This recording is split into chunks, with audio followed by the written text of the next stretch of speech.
There's been tons of research that have come out before the pandemic, even through the pandemic, around employee experience and employee engagement, and employees that are engaged are more productive, have deeper trust, their trust for their teams. They're happier. They stay longer. They bring people in. There's just so much data that's out there that says that for a company you need to spend time and effort building relationships with an organization. And the fact that now we're remote doesn't mean it doesn't happen.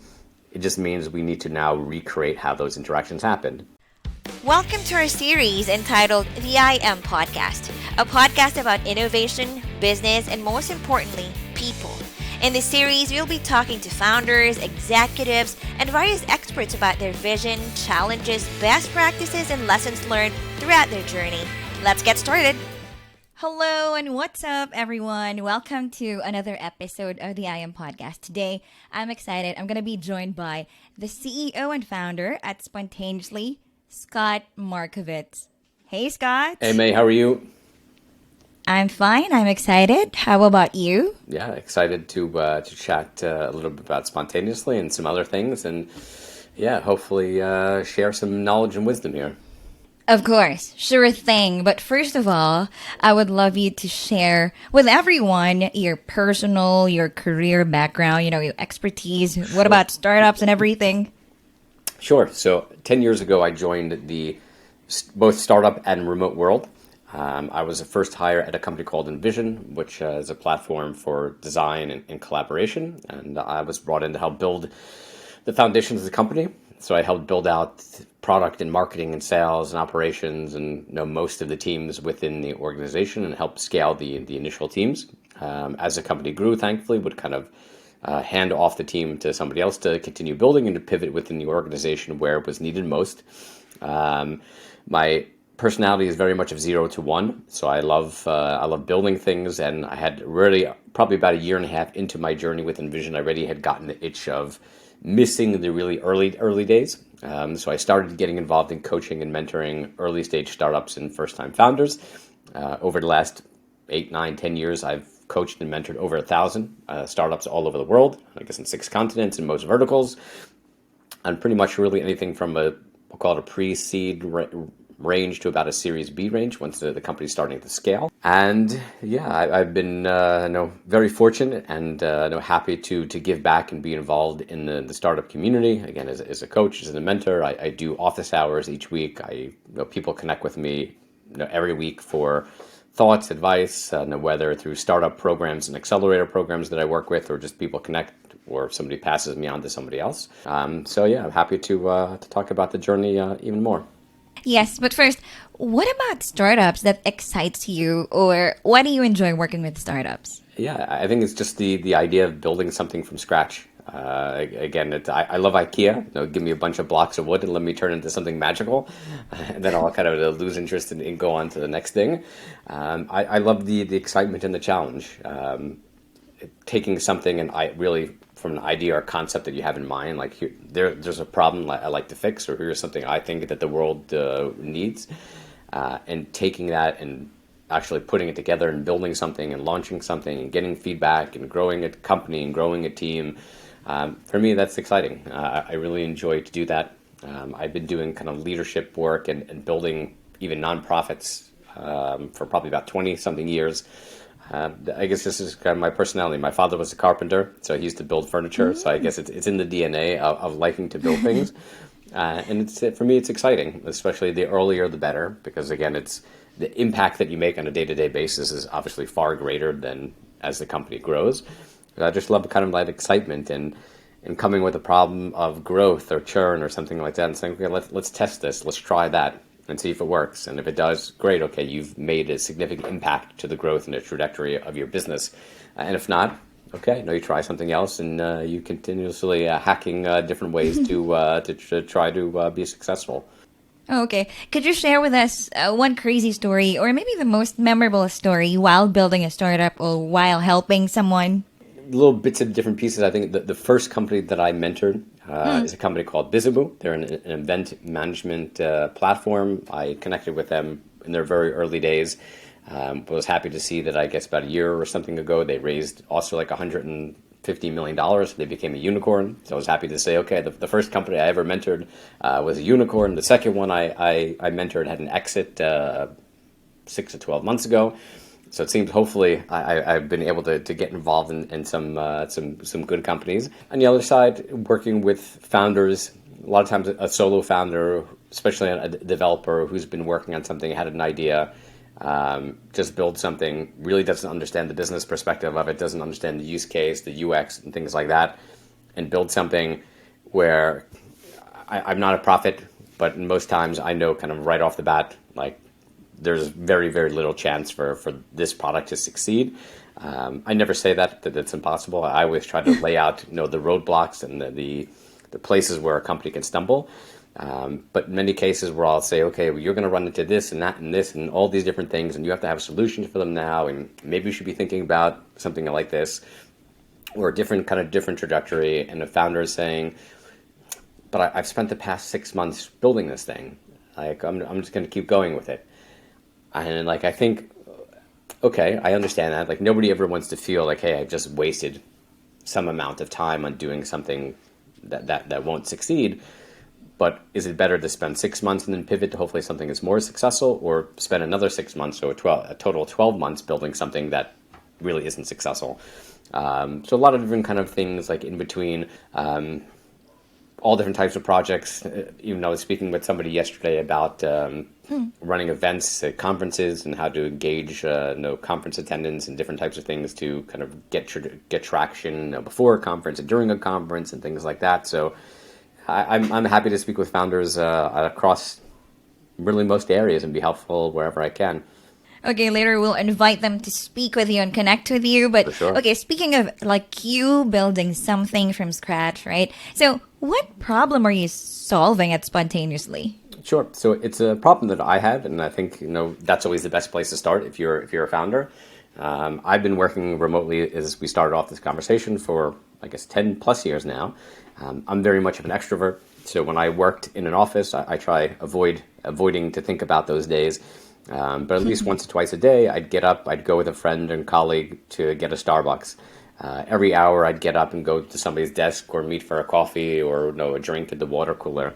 Like, these micro interactions throughout the day were crucial for me, for my engagement, my happiness, my connectivity to the team, trust, all those different things. And when I went remote, I missed those opportunities because obviously without the physical space, those people weren't there for the Starbucks that was down the block or for the kitchen.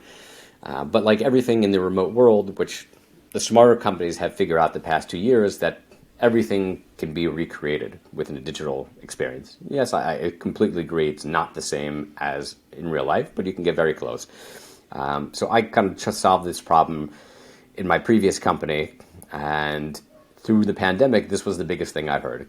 Companies missing these water cooler moments, these serendipitous bump-ins in the hallways for whatever reasons. I won't go into a tirade about that. But companies were missing those little interactions. Like, it wasn't an hour lunch. It wasn't like it was like the 5-minute conversation when you saw somebody at the water cooler, or you saw somebody in the hallway. And I said, no, I've been feeling this way for 10 years. And I solved it kind of hacking different ways together. So there needs to be a better way to do that. So I went and built a product to make those little micro interactions extremely simple, really as simple as one click. I mean, literally, that's all you have to do. And based around your availability and timing. Because when I have conversations with people, I said, well, in the office, it wasn't like that. I said, at the office, you had the conscience thought, hey, now I need a break, or, oh, I got this meeting coming up in 20 minutes, I need a coffee beforehand. So even in the office, you made a conscious decision to get up, to go get a coffee, to go meet somebody, go to the Starbucks.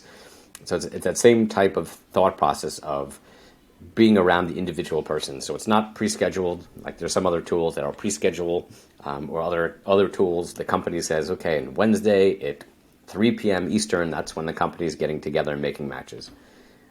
For me, in my time in working in an office, the boss never stood up at 3 p.m. in a New York time and said, okay, everybody stand up, look around, go meet somebody, and go have a 5-minute conversation. It didn't work that way. It worked on like the individual, as I said, the individual desire. So built Spontaneously really as a side project, being a Slack plugin to kind of be where most people are these days and kind of living within Slack, to make it, again, as simple. So when you onboard, you choose 4 default time slots. At that time slot, we reach out saying, hey, May is now a good time. If it's not, do nothing, keep going with your day. If it is, you literally click one button. We automatically start a video call. We end that video call. It's exactly 8 minutes. We pair you with somebody brand new in the organization. So you have the opportunity to kind of reach and connect with somebody outside of your core team, which again is another issue that usually happens within companies, that you tend to speak with the people that you collaborate and you work with most often, and you tend to not connect with people on teams outside of that, which I think is definitely a big miss. So the hope is really to be able to build your network, build your connections within the organization, doing it simply, doing it around the time that's convenient for you and each individual person. And then for me, just hopefully making remote more successful. It's certainly been clear that it is the future of work. I think Airbnb is a great example. Last week said, okay, we're going 100% in, and it's exciting to see a company that big going that way in. And okay, now giving the tools that be able to support that and make the experience in a remote environment as good or even better than it was ever in an office. Well, I love that water cooler moments. You just bump into each other, have a 5-minute or so conversations, right? But why do you think this is important? I mean, why do we have to also carry that in remote setting? Yeah, I mean, there's been tons of research that have come out before the pandemic, even through the pandemic, around employee experience and employee engagement, and employees that are engaged are more productive, have deeper trust, their trust for their teams, they're happier, they stay longer, they bring people in. There's just so much data that's out there that says that for a company, you need to spend time and effort building relationships within an organization. And the fact that now we're remote doesn't mean it doesn't happen. It just means we need to now recreate how those interactions happened. I mean, at the office, it used to be probably you would go to lunch with people on your team. Maybe the team would have beers after work one day, and you would have like those real life interactions, which were great. And there was absolutely a necessity within a remote environment to still have those real life interactions. But on a day-to-day basis, you don't see your colleagues. You don't have the physical proximity. So the mistake that many companies have made over these last 2.5 years is just the expectation is just going to happen. Just magically, like it happened in the office, like May stood up and I stood up. We just happened to bump into each other in the kitchen. That doesn't happen in a remote environment. Within remote teams and remote work, everything's intentional. And that's the only way remote can work, is if every single thing you do, whether it's engagement or mentoring or onboarding or anything within a remote environment, has to be intentional. So companies have to understand, okay, we need to recreate these things within this remote environment to make engagement successful, so the people are happier, so they're more productive, so there's more trust, so they stay at the company longer, so they bring in people to join the company, and all the myriads of reasons why engagement was so important before the remote work, and certainly as we move forward. Okay, yes. So, yes, it's very important, the micro interactions you do, but could you give us some tips, like what are some of the intentional things that we can do in a remote setting? Yeah.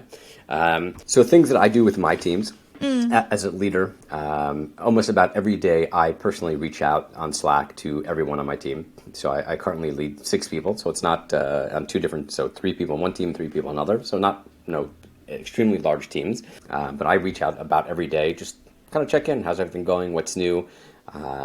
I've moved my work portion of my meetings, both team meetings and one-on-ones, to an asynchronous format. And we use the synchronous time together for relationship building. So team meetings, we play a game, or we do a show and tell, or we do something fun that really builds the connection between employees. That's every other week for about 45 minutes. So instead of me reading a PowerPoint presentation word for word for word for 40 minutes, we do something that's fun.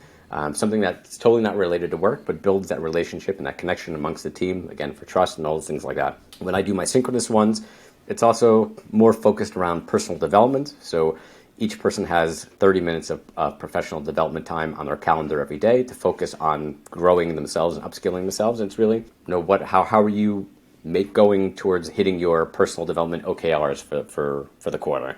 What can I be doing? What's new? How's your kid? Did they make the soccer team? Where did you go? Show me pictures. Again, really just focus on building those relationships. So I think it's really that intentionality. So whether it's an organization and you're doing a company-wide game or escape room or something like that, or whether, again, it's on individual leaders and managers of creating those opportunities, or whether it's in a bi-weekly meeting, or whether it's no one-on-ones, or it's just the individuals, again, using a tool like Spontaneously, or just like I did my time in Envision. I'd go on Slack, I'd close my eyes, I'd scroll down to see who's online, I'd click somebody random, I'd say, hey, I'm Scott, I'm in Israel, you want to jump on a 5-minute Zoom call? And people absolutely loved it. So I think there's like really a lot of opportunities, but again, it requires that intentionality. Hey, I want to build a relationship. Hey, I want to bring my team closer together. I want my organization to be happier and more connected. And that's kind of remotely. And then obviously interrelated to that is the company saying, we need to get our team and our company together. There's lots of different ways you could do that. The company could do a company-wide get-together once a year, multiple times a year. You can get teams together. There are some companies that are supporting individual employees that are going to meet somebody else. So if you were living, let's say in Brussels, and you had a colleague in Paris and you wanted to go meet them, the company would pay for your train ticket from Brussels to Paris. They would sponsor lunch, for the day for the two of you to go out and have lunch together. Just different ways for you to spend time with each other in real life and build that face-to-face interaction. So there's a lot really that can be done. Again, it just requires leadership to say, okay, we want this to happen, so we're going to actually make the effort to make this happen. Oh, cool. I really like your story. Like, you just close your eyes and then scroll and then click, Yep. and then find that very quick interaction. So Yep. is there a story, like spontaneously story, like you were able to build or connect and then they were able to last? I mean, the relationship. I've definitely, the feedback that I've gotten, so we have about, Yep. again, it's a side project. There's about 35, 40 companies using it. And the feedback has been pretty crystal clear that people love it. They love that spontaneity. They love not knowing who they're going to meet. They've met a couple of people that they've gone. I said the best thing that I could get out of it. And people asked me originally, why 8 minutes? And I won't go into all the details behind 8 minutes, but I said, listen, the best thing that can come out of that is, you and I maybe connect on one of these 8-minute conversations. We hit it off. It's great. Then we can jump on a Zoom call or a Google Meet call. We could speak all day long. Like, go to another tool. That's totally fine. I'm super excited if I hear that. And there's definitely been cases where people said, we've then picked up the conversation either right after or another day, and now we connect like once a week or every day for again, a kind of a conversation. So there's definitely been that feedback where people love that opportunity of meeting somebody new and getting out of it. Because, during the pandemic, it was all, you were locked away in your house. You couldn't get out. Most people had never had a remote work experience. They think what this was in the last 2 years is remote work. It absolutely has nothing to do with remote work. The only connection to remote work is that you just weren't working from your office. Nothing between the pandemic and remote work are aligned in any way. But people had like obviously a negative experience because the company didn't know any better. The company wasn't creating these interactions. So they missed people, they missed faces. And I've had so many conversations with companies and people around that having that opportunity to do it simply and do it easily and do it mostly focused around your availability, where it's not scheduled ahead of time. I don't have to feel like I'm forced into having this conversation. It's like today works, tomorrow doesn't. Today 10 a.m. is great. The next day after that, 3 p.m. is great. Again, it's very much based on my flexibility and saying, yeah, you know what? I'm going to go get a coffee. I need a break. I have something coming up. Why not? Because I can imagine you at your home, all right, every day working remotely. At least once a day you went to the kitchen, you made yourself a cup of coffee or made yourself a cup of tea. You came, you sit back down your desk. Why not take a few of those minutes while you're sitting drinking your coffee or your tea in front of your computer to meet somebody new and have, again, a short conversation just to meet somebody new, and then, okay, go move on with the rest of your day. Yes, that's very interesting. Not that long. Sometimes you just cannot stand that like 30-minute call, right? No. But not too short. Correct. Okay. So you mentioned about you being intentional with your team, Yep. right? Maybe it's not that easy to make them open up to you, right? So did it take time before they were able to open up? Like, how are you? Okay, I'm okay. And then Yep. end of conversation. How do you follow that up? Yeah, so, it's obviously depends on the person. I think personality, introverts versus extroverts, it certainly takes time. For me, I believe, by leading from the front, and you have to show these things first. I have a podcast that speaks to this really specifically around the idea of remote leadership and how to lead teams remotely. And a lot of it we had, I think, about a 4 or 5 part series last year about mental health. So if you're trying to think of now, again, I don't think there's anybody on the planet who didn't have some type of mental health situation over the last 2.5 years. I, as a leader, share what's going on with me. Hey, I'm really burnt down today. I'm really frustrated. My kids were driving me nuts. I didn't get to sleep. By sharing that as a leader, it tells everyone else on the team, hey, if my leader is open and transparent about what's going on with them, it makes it more comfortable for me to share. So I try to lead from the front. Same thing with time off. I have a personal policy. There's a whole question of unlimited vacation, especially with startups. Good, bad. I won't talk about that now. But I do an idea of 1 week continuous required every quarter. So everyone on my team has to take a continuous week every single quarter. Again, I won't go into reasons, but I sit on people's heads and you have to take this time. A couple of people I had this conversation with this week so far.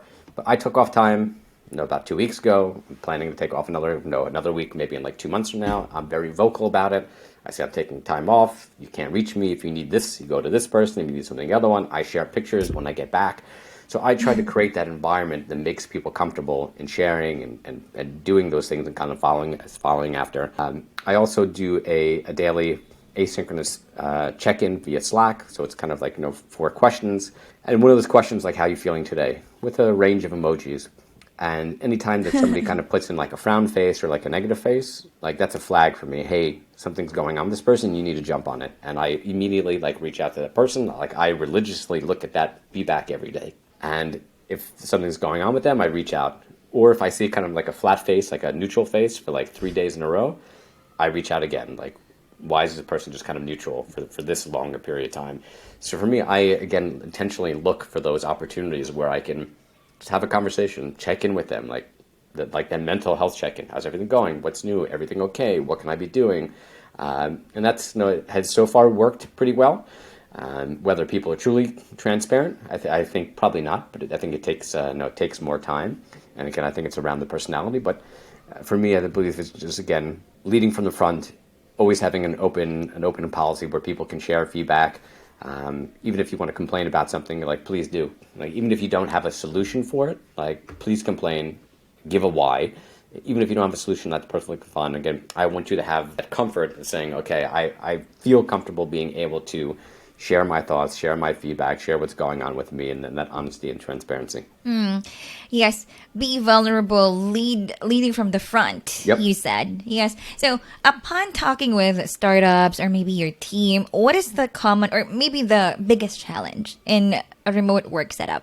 I'd probably say if you look pre-pandemic, I think the number one issue, there's a state of remote report that comes out every year. I think it's usually originally it was from Buffer, then I think a couple other companies have come on board with it. The number one issue pre-pandemic, and even kind of still, has always been loneliness. So people being lonely. And I think there's 3 different types of lonely. Again, we won't go into all this. But again, I think it's the company, even a remote company, just making that intentional effort to make sure people are connected, make sure there's communication, make sure you're doing those things right. So I think loneliness continues to be the biggest issue. So much more during the pandemic when people were locked at home and maybe didn't have families and they're an apartment in the city and they can't go outside and it's dangerous and all those things like that. You really need to kind of force those opportunities to connect. For companies now who have gone remote, who are thinking about going remote, I think the biggest thing is, there's a few big things. Number one, companies need to understand this is the future. Whether you like it, you don't like it. We see companies like Google and some other ones who are against remote work and then for remote work, and now they're trying to push people back in the office. The ship has sailed. People will never be forced back into the office again. The day is finished. So companies really need to understand this is the future. Regardless if we like it, we approve it, this is the future and we have to get on board or that's going to be the end of us. Once you've done that, then you need to understand, okay, if we're going to go in on remote work, that means we need to do it the right way. And we need to fully redesign how we operate and how we engage and how we do culture and how we do pretty much everything within the company for a remote work environment. Yes, right. Okay.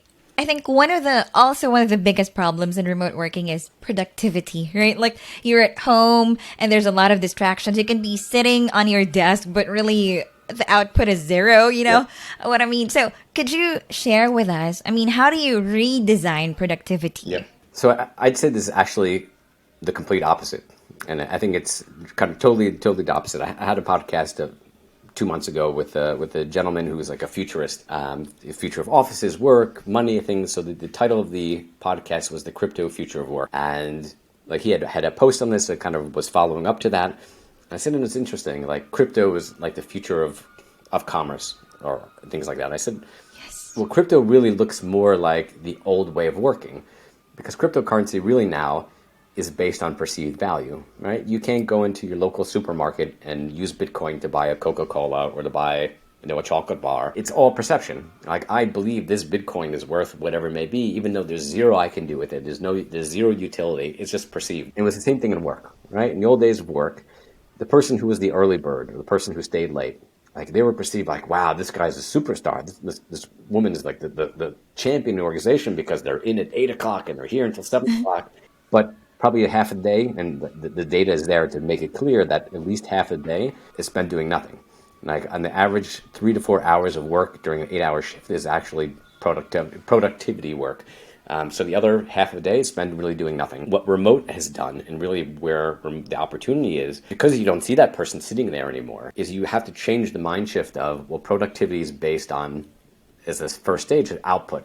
It's like a math equation. I give you a deliverable, I give you a time frame, and if you've done whatever I need you to do, by the time I need you to do it, you're productive. And if you weren't, okay, then we need to dig into why this wasn't done. And it removes you from the sense of, okay, were you sitting there doing like this all 8 hours a day? It doesn't really matter. Like, so long as I get that bug fix, or I get that marketing campaign launched by tomorrow at 5 o'clock UK time, what happens between now and then is just really irrelevant. I just care about that output. So by shifting, teams' mindset on productivity is really just an output. Again, it's a stage one. Just get what needs to get done by a certain time. Then it helps you support the remote work, because again, you don't need to see people typing this. You don't need to do the morning Zoom call and the afternoon Zoom call and the morning check-in and the stand-up this. Like, it's all absolute nonsense. Just get done what I need you to get done. By the time I need you to get it done, you're productive. And like, this has been, I think crystal clear for the companies who have embraced the remote work, and certainly the ones who have done it before. It's just simple. I assign you some task in Jira or Asana or whatever tool it is, and like, you check it off by the time, great, you did what you needed to do. Again, I don't need to be looking at you all day long. And especially as any kind of system now is cloud-based. So if you're a developer, you push code at the end of the day to GitHub, or if you're a designer, you push it to Figma, or you're a support person, you answer support tickets in Zendesk, or so if I really need to kind of be a micromanager, I just need to log into said cloud system. Did you push code today? Did you push a new design? Did you answer 25 support tickets? Yes? Okay, then you're productive. So again, the idea of productivity being less is absolutely ludicrous. For some people, yes, they just don't have the right environment. It's not remote work. It's their, let's say, home is not the right environment. I mean, this would happen to me, again, especially the first wave of the pandemic, when we had quarantine. So my kids were home, and my older boys were learning on Zoom. So every other half an hour, Dad, can you open up the iPad? I need the Zoom password. This is not working. So when you have like all those distractions, even if you have like kind of like an office within your own home, it's obviously much more difficult, especially so much more if you're sitting kind of doing work from your kitchen table and there's noise and there's babies and there's things like food and things thrown around. You don't have a conducive environment. And that's, again, a whole nother conversation of what you do. But I mean, remote work has been crystal clear before the pandemic that the model works. It's crystal clear through the pandemic that the model works. And again, this is becoming the standard of work. Speaking of future, the future of work, you said, is remote work, whether you like it or not. Yep. Right? So what are your thoughts about the 4-day work week? I think the 4-day work week is a great first step.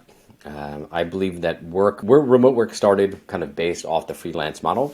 So when I joined Envision 10-something years ago, I think we were like the third or fourth all-remote company at the time. So when you had a job rec that went out, there wasn't an extra bonus, like added bonus or extra credit. You had remote work experience, because literally zero. There was 2 other companies that had remote work experience. We found the most successful people that we hired were freelancers, were people who were used to working from home or wherever it was, prioritizing their time, getting stuff done, keeping the schedule, and Big Brother wasn't looking over the shoulder. And I feel that's kind of where we're going back to, with a mix of things like the 4-day work week, with remote work, with asynchronous communication. It really is going to boil down to, okay, Monday morning, I'm an engineering manager. I say, May, okay, we need this feature, this bug rolled out by Friday. Well, so let's say Thursday at 5 p.m. UK time, or whatever time you want. And what happens between then and now, I honestly don't care. It's all up to you. So I think we're going to move away from the idea of 9 to 5 schedules, and the Salesforce was kind of like trying to lead the charge for that. And it really comes down again to like the deliverables. Get done by what you need to get done, by what time you need to get done, and like what you do between point A and point B, totally not important. And I really think that comes to the point where we're starting to get to flip the script from living to work to working to live, where like life and work just kind of integrate. They all live harmoniously, where I can wake up, I can go for a surf, I can go for a run, I could do some work, I can go to lunch with my spouse for like 2 hours, I could come home, I could do some more work, I can pick up the kids from school, take them to karate, take them to soccer, I can go like do. So again, it doesn't, like my day, it doesn't matter what it looks like, so long as like I produce what I need to produce when it needs to be produced by, that's it. So I think my feeling is that's where work is really going. I think the 4-day work week is the first step. But a lot of companies, I mean, this I think has been one of the new benefits companies offered, because 2 years ago you say, oh, remote work, and I'd be like, oh wow, yeah, that's a great carrot to dangle in front of somebody to come join them, like it was for me. But it's a standard now. So offering remote work, everybody offers, or most companies offer remote work. So now companies are trying to think, okay, what's the next stage of things that we can do? And I think 4-day work week is one of these things. Again, trying to give more time back to the person to have the quality of life and things like that. But for any company that's thinking of doing it, they have to understand that it's just not, okay, we're just going to implement a 4-day work week and wonderful. It's going to work magically. There are lots of pieces that go behind it that have to be in place beforehand to ensure that the 4-day work week, and I think the biggest one is asynchronous communication. Like if you're sitting in meetings 2 out of 4 days all day long, when are you going to get the work done? Right? You probably don't even have enough time to get the work done in 5 days, let alone 4. So now people are going to have to work that 5th day just to catch up from the 2 days they've lost. So companies will have to shift to an asynchronous by default, where they're not sitting in meetings all day long. Everything is communication and chats and recorded videos and things like that, where now they have all day. Out of an 8-hour day, now they have 7+ hours to focus on work instead of focusing on, in most cases, meaningless meetings that are a complete waste of time. So companies, again, have to understand whatever we want to take on next, like there's things that go along with it. And it's just not, okay, we're going to snap our fingers and do this and it's going to work magically. Like there's other pieces that come into play, whether culturally or operationally or strategically. Again, they have to be done at least at the same time, if not beforehand, for that new thing to be successful. Yes, about me, what I like about remote work is taking in the equation the hassle of commuting, which takes hours in the Philippines. Yeah. How about you? Yeah, I mean, that was the biggest thing for me. It's at the time I was living in Long Island. I was commuting 70 to 80 minutes each way down to a software company down in the Wall Street area. I'd leave the house about 7 o'clock in the morning, about 20 minutes before my oldest woke up. I got home about 7:20 in the evening, about 20, 30 minutes before he went to bed. I didn't have really any time with my kid, my wife. When I wanted to do things like for me or for my health, like I'm very into exercising and things like that, I'd have to wake up at 5:30 so I can go for my run to go to the gym, because I had to come home, I had to take a shower, I had to eat breakfast, I had to get dressed. So I had to like bookmark life before work, and then coming back when I got home at 7 o'clock, eating dinner after 8 o'clock. And even when we think about in the office, like when you went to an office and you had to go to a doctor or you had to run an errand to go buy something, when did you do it? During your lunch break, right? Heaven forbid you got up at 10:30 in the morning or 3 o'clock in the afternoon and left the office for 45 minutes to go take care of something that you need to take care of. That's absolutely terrible. Like you couldn't live life. So now with remote work, we're saving time on the commute. And there's arguments of people are putting more time into work, and we won't go into that. But you're saving like the time, the frustration, the cost, the environmental cost, all these things, and for maybe a 6-minute commute. And I think even like if that's something around that, I know there was a lot of discussion. I'd share some thoughts, during the pandemic of people were missing the commute. Like, what were they missing? They'd read a book. They'd sit on a train for 40 minutes. They'd read a book. They'd learn something. And now without the commute, they lost it. I said, again, you need to recreate it. So instead of going for sitting on a train for 45 minutes, go for a walk and listen to the audiobook.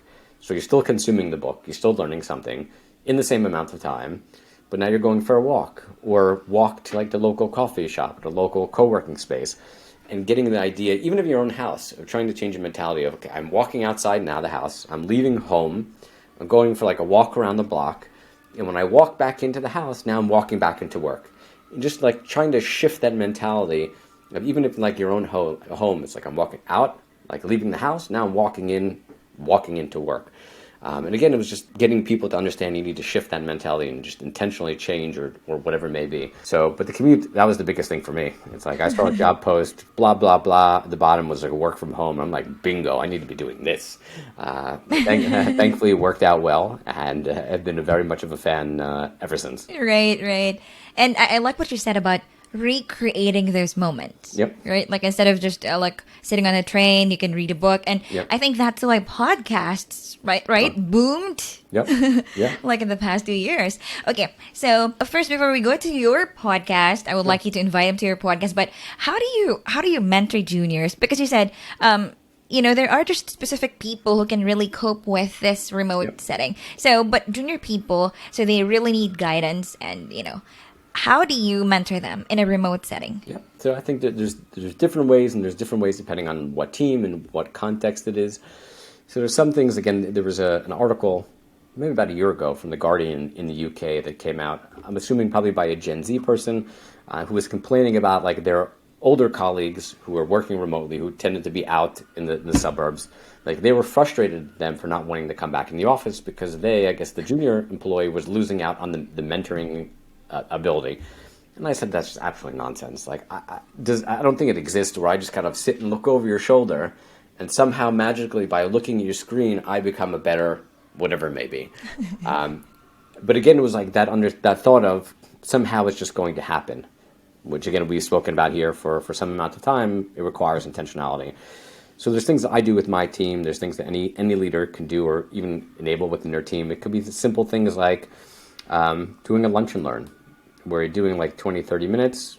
I talk about some specific topic that I'm like a senior person, or I'm a leader, about leadership, or about if I want to help people on my team who are maybe interested in the leadership track. It could be doing a lunch and learn on check-in, on mental health check-ins and the importance of conversations. It could be on giving one-on-one feedback in a remote environment, just talking about some specific topic it could be 20 minutes, have questions, have lunch at the same time. It could be like peer for developers, maybe peer programming. So you as a junior person and the senior person on the same screen together doing pair programming, and the senior person can kind of like code along with you and be able to give you feedback as like you're writing your code. And okay, well, why did you write it like that? And do you think about this? We could do even like one-on-one mentoring sessions. I'm currently in the process of setting this up within my team. I have one person on each one of my teams who is interested in a product management track. So I've spoke with two of our product managers and said, hey, look, why don't we set up a once a month lunch and learn where you guys can talk about your role, different aspects of your role, talk about something like share that knowledge, where again you can give wisdom and experience to the two people who are looking to kind of grow in that sense. You can bring people from the outside. There's so many different things that you can do, but again, requires the intentionality. So I think it's finding the right opportunities, again, depending on what the team is, depending on what the seniority and what it is, but there's always ways to recreate those experiences, whether it's on a Zoom call or with coaching or whatever format it is. There's definitely ways that you can still get the same impact, but just in a remote environment. Yes, so like what they say, coaches need a coach, to mentor them or speak with them. Right. So yes, please invite them to your podcast and let them learn more about remote leadership. For sure. Yeah. So the podcast is called Leading From Afar. Website is leadingfromafar.com. It's across all the normal podcasting channels like Apple Podcasts and Spotify and everywhere else. We also have a YouTube channel. Always looking for great remote leaders who've been doing this for a while, especially pre-pandemic. And any leader who's building a tool to make remote work more awesome, I'm always happy to have those conversations and be able to, again, share knowledge. For me, like the idea of the podcast was, hey, I see there's a great need. Again, all these leaders now leading remotely for the first time. They have no idea what they're doing. They have no idea what to do. Hey, you know what? I've been doing this for 8+ years. Let me share what I've been doing and what worked and what didn't work and what I'm thinking about. And if it helps just one leader manage better and make company culture or engagement or happiness better, but I've been successful. So Yes, you love can that. connect through the website. You can connect with me on LinkedIn. I'm happy to have a conversation with anybody listening and be able to be helpful where I can. Wow, I love that. Even if one person changes his or her mind for the better, Yeah. that's a big difference you make. And I'm Yeah. sure you're making that difference. Thank you very much, Thank you. Scott, and all the best to Spontaneously and your other endeavors. I appreciate it. Thank you so much. I appreciate the time to be on the show and be able to share some thoughts with your listeners. This podcast is powered by IAMOps.io. Optimize your cloud infrastructure and CI/CD process with IAMOps.io dedicated DevOps team. Check out www.iamops.io and get a DevOps team now. Make sure to check out www.iamops.io if you want to know more about us. Subscribe to our podcast so you can get notified every time we post a new video. Thank you, and you have a great day.